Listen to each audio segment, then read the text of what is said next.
do jogo que tem a ver com a jornada, né? Isso, Eu acho que exatamente. a aventura no The One Ring é sobre a jornada. Ela não é sobre você entrar numa dungeon e matar o monstro e pegar o tesouro. Ela é sobre você viajar por longos períodos, né, e atravessar todos os perigos inóspitos da Terra-média enquanto você está sendo afetado pela corrupção, né, pela perda de esperança, Exatamente. pela exaustão. Fala, galera do Caixinha Quântica, estamos aqui para mais um quadro do Boca no Trombone, dessa vez eu e JP, para falar sobre um jogo que já vamos deixar bem claro que a gente gosta muito. De ambas as edições, são jogos muito bons, mas a gente quer fazer uma comparação, quer fazer uma análise, partindo do princípio aqui de simplificar, né? Existe uma tendência de simplificar o sistema, simplificar os jogos, o famoso streamline, e a gente quer discutir um pouco sobre quando isso é bom e quando isso não é, nesse novo quadro Boca no Trombone, né, Jota? Simplificar nem sempre é bom, é isso que a gente quer dizer. Simplificar regras, no sentido de simplificar o crunch do jogo, né? Porque a gente trouxe esse assunto. Primeiro porque o programa é nosso, a gente pode trazer qualquer assunto. É um bom ponto. É um bom ponto, né? Segundo, porque a gente acha que é realmente relevante, né? Porque assim, oi, se você não parar de rir, eu não consigo fazer o programa, cara. Caramba, não. Mas essa é a pegada do nosso programa. É um bagulho descontraído pra gente rir com vocês, pra gente falar de RPG, porra. E o lance do que a gente vai falar aqui é o The One Ring. The One Ring, Também conhecido como o Um Anel. ou Um Anel em português, RPG, lançado pela Devir, a primeira edição, foi um RPG muito legal, cara. Muito top quando saiu da primeira edição. Fez um puta sucesso, até por isso que foi-se para a segunda edição. Teve aí também uma adaptação para a quinta edição de Dungeons and Dragons, aproveitando aí todo, né, esse sucesso da quinta edição. Que é legal, mas não chega lá. Não tem a ver, né, com o que é o The One Ring. Porque assim, imagina um iPhone, né, pessoal? Tem o iOS e tem o software e o hardware.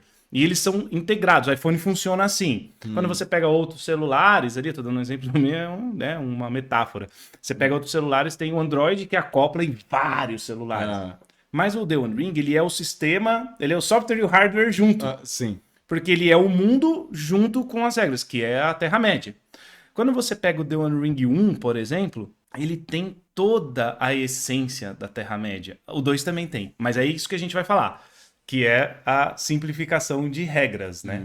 Então, quando você fala do The One Ring 1, ele trouxe elementos muito legais que continuaram no 2, mas eu quero falar de uma experiência que eu tive, tá, pessoal? Isso aí pode ser que não valha para você, ou né, não valha para todo mundo. Não tô generalizando, tô falando da minha experiência. Que eu comecei a jogar o The Ring 1, logo que ele lançou, fui comprar ali na Devir, comprar ali na Consolação, ali, onde é que ela ficava? Teodoreto Souto, fui lá comprar e tal. E o The One Ring 1, cara, ele trouxe mecânicas que pra mim casavam, assim, falei, nossa, isso é Terra-média demais, cara. Aquele lance, né, da esperança. E eu acho que essa é a grande força do Um Anel, é conseguir trazer a vibe. Né? A ambientação e a sensação da Terra-média. Não é simplesmente uma aventura de fantasia medieval. Você não sente que você está jogando D&D. Né? Realmente as mecânicas estão muito bem adequadas à proposta mesmo. Ele muda muito do que é o D&D, do que é o D20, etc. Lógico, claro, é a proposta dele, né? Você tem ali os pontos de esperança, à medida que você vai perdendo esperança, né? O seu personagem vai tendo, como se fosse a sanidade do Cthulhu, né? Você vai perdendo ali a sua sanidade, você vai ficando cada vez mais voltado para a sombra, né? Você vai perdendo a esperança. Tem a questão da fadiga também. Enquanto você está viajando, você vai aumentando a sua fadiga e isso vai te atrapalhando no jogo. Né? O jogo ele usa aquele sistema de pool de um D12 mais um pool de D6, né? Então você tem os D6, quando você tá fatigado, por exemplo, 1, 2 e 3 vazado, não vale. Então você tá num combate, você joga lá, você tira 2 e 3, não soma, é 0. Então isso tudo tem uma relação com a Terra-média, né? E com a proposta do jogo que tem a ver com a jornada. Né? Isso, exatamente. Eu acho que a aventura no The One Ring é sobre a jornada. Ela não é sobre você entrar numa dungeon e matar o monstro e pegar o tesouro. Ela é sobre você né, viajar por longos períodos, né, e atravessar todos os perigos inóspitos da Terra-média enquanto você está sendo afetado pela corrupção, né, Uhum. pela perda de Exato, esperança, exatamente. pela exaustão, né? Então,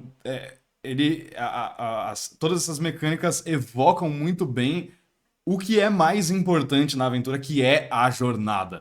Não é necessariamente o combate ou não necessariamente a interação social. Né? Eu acho que os pilares não são pensados dessa forma. É Não, pensado, até porque né, o que, você. que pode elevar o processo de ir de A até Até B, B, exato. né, com uma grande missão, né, carregando uma grande missão nas suas costas. Até porque você não tem uma regra de combate muito bem estabelecida no sentido de vou andar quadradinhos igual o Assim, D&D mas é tem. muito legal o Não, é combate. legal pra caramba, porque tem o lance das instâncias, né? Você pega...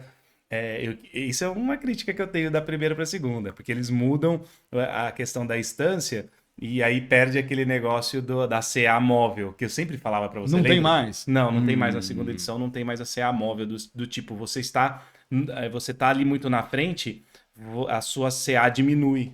Claro, Mas a do monstro mas também não tem mais. Putz, isso fazia muito sentido. fazia sentido, né? Porque Então, aí. mas vamos lá. Então, pontos, né? Falamos dos pontos positivos do The One Ring primeira edição, né? Não, vamos Que entrar no lance do simplificar, né? ele evoca muito bem a proposta da aventura é a jornada.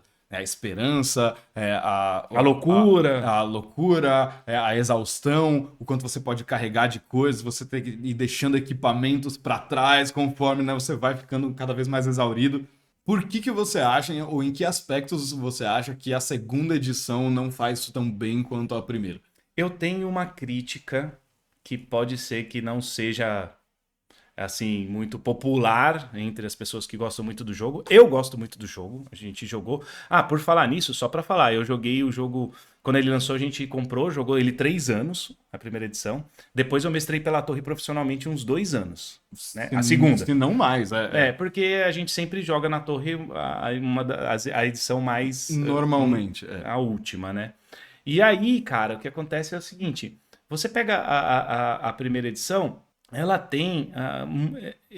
Ela é bem mais complexa. Isso falando de regras, realmente não tenho o que falar. A parte de jornadas, por exemplo, ela é bastante complexa. Você tem que calcular.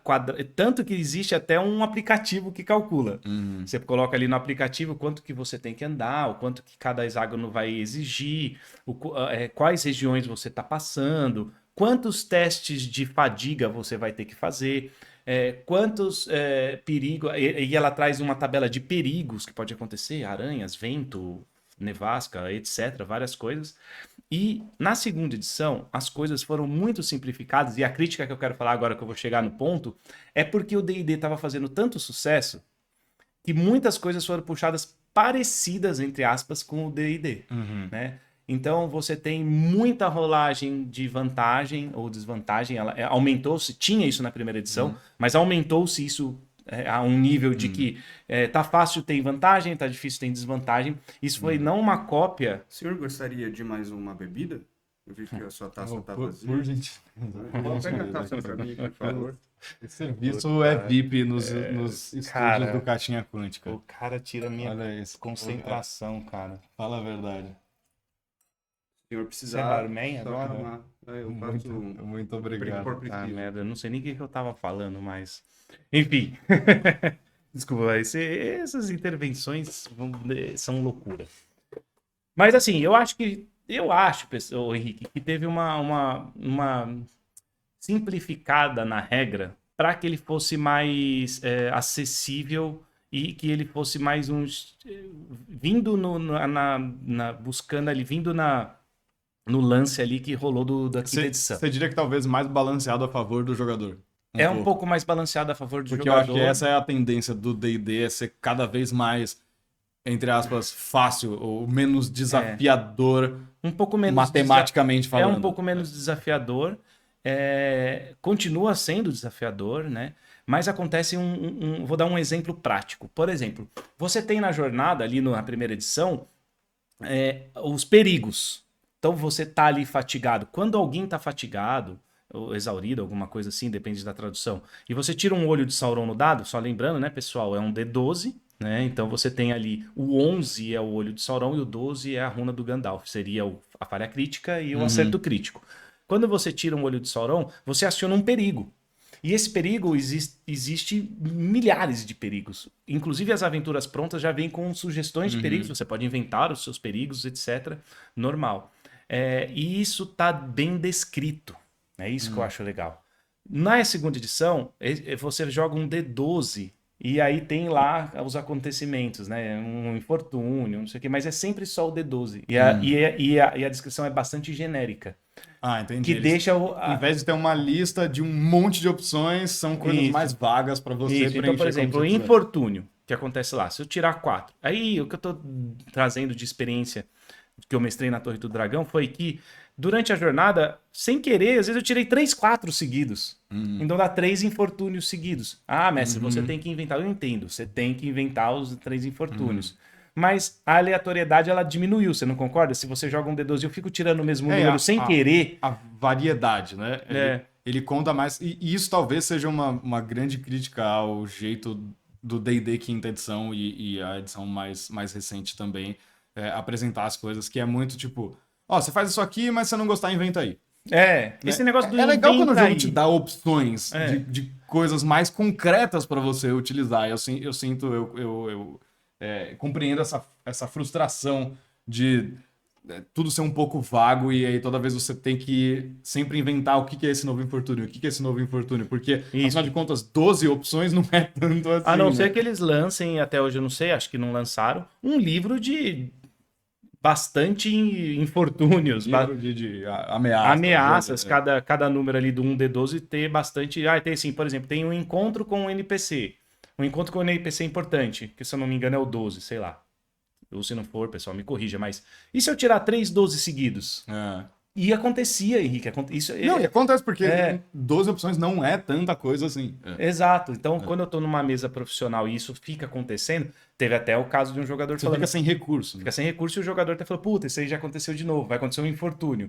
Eu posso inventar qualquer coisa que seja, mas o cara fala, puta, outro infortúnio. Você perde um pouco da magia do negócio. Tipo, o jogador olha o resultado no dado, ele já sabe o que vai acontecer, né? Do que quando você tem uma lista de... Às vezes específica daquela aventura, Não, tem daquele ataque cenário. No primeira edição tem ataque de aranha, ventania, tem o perigo que acontece, ele não tá acoplado a tipo, encontrei um NPC ou um infortúnio, ele pode ser qualquer coisa.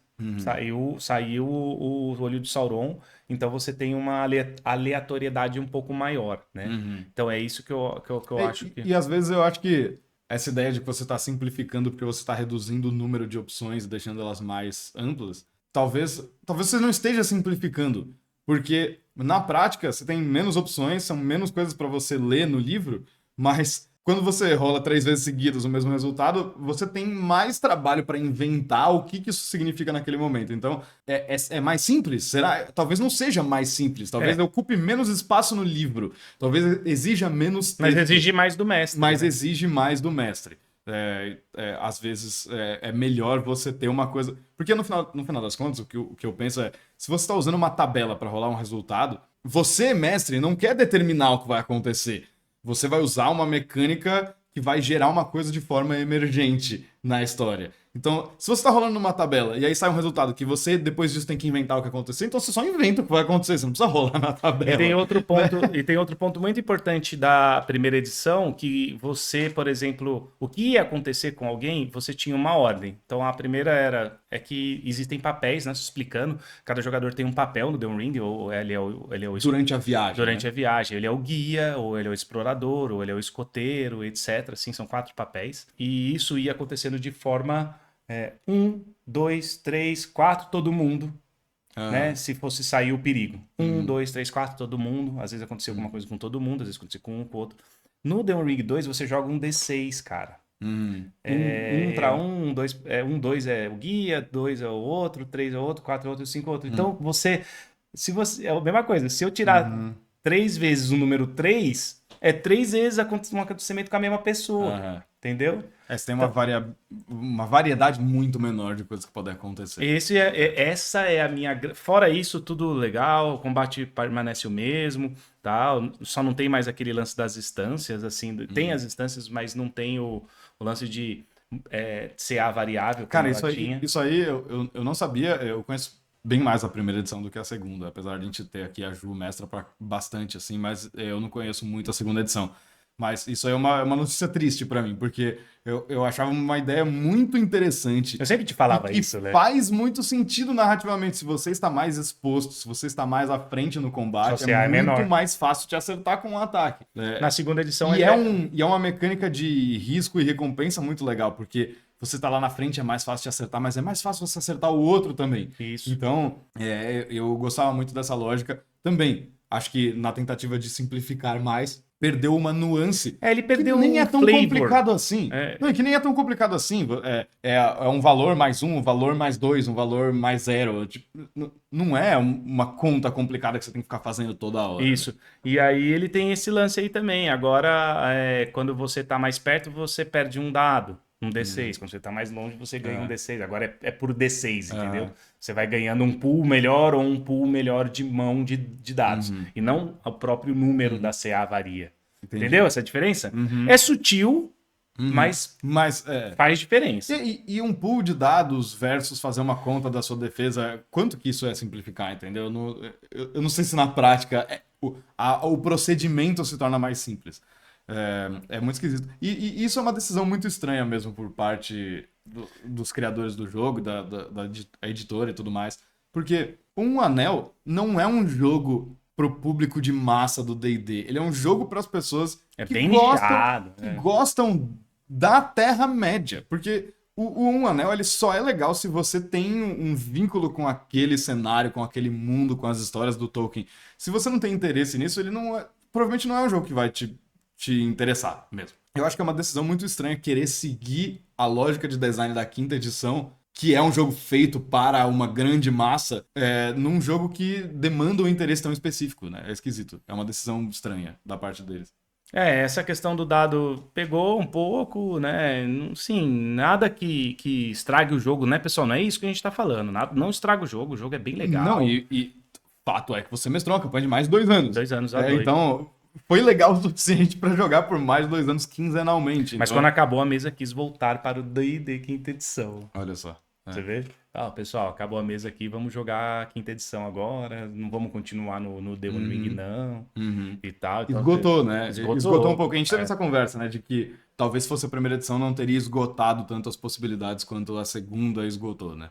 Exatamente, E esse ponto de simplificar, então aí a gente fica com essa questão aqui para vocês. Até quando simplificar é bom? Assim, simplificar para poder vender mais? Não sei qual que foi a estratégia, só tô chutando aqui. Mas simplificar para poder vender mais? Simplificar porque tem um jogo que tá fazendo puta sucesso, vamos fazer ficar parecido com ele? E às vezes vender mais é uma métrica muito rasa, né? O que você quer num jogo como The One Ring é satisfazer a fantasia de estar na Terra-média. Infelizmente, grandes corporações corrompem as coisas, mas no final das contas, a preocupação com o jogo tem que ser essa. Porque se ele fizer isso bem, ele vai atrair os fãs da Terra-média. Eu acho que, nesse caso, não tenho dúvidas. Agora o livro é maravilhoso, os suplementos são bonitos, as ilustrações são lindas. O jogo não é ruim de forma nenhuma, mas é um downgrade, parece. Eu achei, pra mim, na minha opinião, foi um downgrade, porque muitas das coisas aconteciam da mesma... mestre, você tem que inventar, você tem que inventar. Tem até a crítica dos nossos amigos da Tri Editora, né? Um abraço que eles ficavam falando, porra... Cara, o D&D fala pra que inventa aí, eu não quero inventar, eu quero que o jogo traga uma regra. Uma opinião, entendeu, deles. Então eu gostava muito que eles falavam isso, a gente fazia o podcast com eles. Grandes defensores do Pathfinder. Finder, Adoramos. O trio da Tria é sensacional. Grande abraço aí também. Mas é isso, pessoal, falando aqui sobre isso, sobre opiniões... coisas que a gente quer falar e não desmerecendo nenhum jogo, estamos aqui no programa para falar de coisas de RPG, então, né? Se a gente não tiver isso, a gente não faz programa, né, pessoal? Sim. E moral da história, eu acho que às vezes compensa você ler 1 ou 2 páginas a mais pra entender o negócio e ter uma experiência melhor Desculpa, se você do que estudar um pouquinho mais, do uma que, regrinha do ali. que ter uma coisa que é excessivamente simplificada e que não vai te trazer a mesma experiência. Precisa ler pra jogar RPG, galera. Você tem que ler, Precisa já falei ler. isso, você tem que ler. É isso aí, pessoal. Aqui ficamos em mais um quadro do Jogada de Mestre, né? Boca no trombone. Boca no trombone. Vamos trazer mais outras coisas aí pra gente discutir. E vamos discutir. Comenta aí, pessoal. Você que joga o The One Ring 1, 2, o que você acha? Acho que o debate com educação, né? É claro, não, é isso claro, que tem que o acontecer. debate com educação, com, né, com argumentos, ele é muito legal, assim. O que vale é a conversa. Valeu!